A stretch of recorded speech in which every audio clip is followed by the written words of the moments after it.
만한 것 중에 더욱 내 마음을 지키라. 생명의 근원이 이에서 남이니라.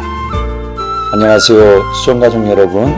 3월 18일 화요일 소망의 말씀입니다. 오늘 본문은 누가복음 16장 14절에서 18절 말씀입니다. 바리새인들은 돈을 좋아하는 자들이라 이 모든 것을 듣고 비웃거늘. 14절에 말씀하고 있습니다. 예수님께서 두 주인을 섬길 수 없다고 말씀하셨습니다. 하나님과 재물 사이에 두 주인이 될 수 없다라는 것입니다. 그만큼 돈의 위력과 재물의 강력한 파워를 예수님께서 인정하신 것입니다. 사람들의 마음속에 그들의 생각과 인생을 오상처럼 붙들고 있는 그것이 바로 돈의 파워라는 것입니다. 바리새인들은 돈을 좋아하는 자들이었습니다.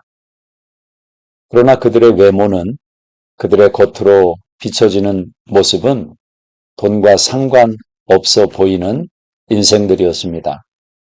그러나 하나님께서는 그들의 마음을 아신다고 말씀을 합니다.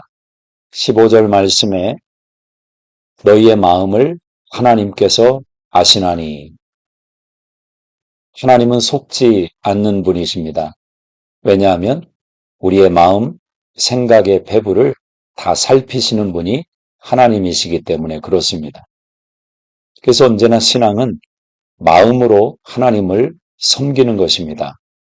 우리 마음에 신앙의 거룩한 싸움을 싸우는 것입니다. 하나님이 주인인가? 물질이 주인인가? 이 신앙의 싸움이 결코 간단하지 않습니다. 스스로 속을 수 있습니다. 그러나 하나님은 속지 않으시는 분이십니다. 율법과 선지자는 요한의 때까지요. 그 후부터는 하나님 나라의 복음이 전파되어 사람마다 그리로 침입하느니라. 그러나 율법의 한 획이 떨어짐보다 천지가 없어짐이 쉬우리라. 복음이 전파되었습니다. 복음의 주체이신 예수님이 인간으로 오셨습니다.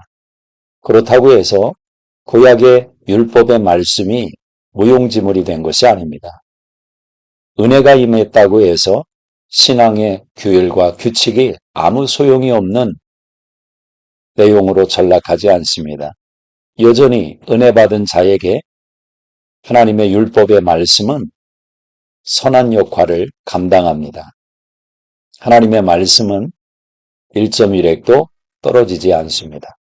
예수님은 율법을 완성하기 위해 오신 분입니다. 구약의 말씀은 오실 메시아에 대한 그림자의 역할이라면 신약의 말씀은 오신 메시아에 대한 소개이다라는 것입니다. 그러므로 구약의 풍성한 율법의 말씀들을 통해서 은혜 받은 하나님의 자녀들이 하나님을 알아갑니다. 하나님의 풍성한 은혜를 누리며 경험하는 것입니다. 18절 말씀에 무릇 자기 아내를 버리고 다른 데 장가드는 자도 같은 간음함이라. 무릇 버림당한 여자에게 장가드는 자도 간음함이니라. 하나님의 말씀을 가지고 자신들은 그 말씀에 비껴나간, 말씀에 적용되지 않는 접근을 통해서 마음의 욕심을 또 마음의 정욕을 그대로 실천하는 사람들을 주께서 책망하고 있습니다.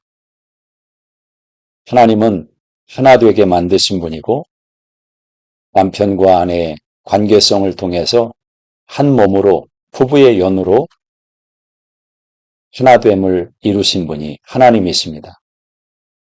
그러나 율법의 해석을 통해서 그 하나님의 하나됨의 말씀과 계획을 파괴하는 욕망과 욕심을 예수님께서 가로막는 말씀으로 오늘 우리에게 이 말씀을 전해주십니다. 하나님이 하나 되게 하신 것을 사람이 나눌 수 없는 것입니다. 법은 적용을 통해서 사람을 세우는, 하나님 나라를 세우는 도구로 쓰임받는 것입니다. 인간의 욕망의 도구로 오용되지 않도록 하나님 말씀에 순종하고 말씀 앞에 서는 겸손한 자세가 필요한 것입니다. 하나님 아버지 감사합니다.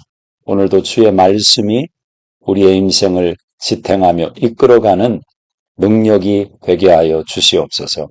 예수님의 이름으로 기도드리옵나이다. 아멘. 오늘도 참 좋은 날입니다. 하나님이 여러분과 함께 하십니다. 오늘도 믿음 안에서 항상 기뻐하고 쉬지 말고 기도하고 범사에 감사하는 승리의 한 날 되시기를 주의 이름으로 축복합니다. 하나님이 함께 하시는 여러분은 형통한 인생이십니다.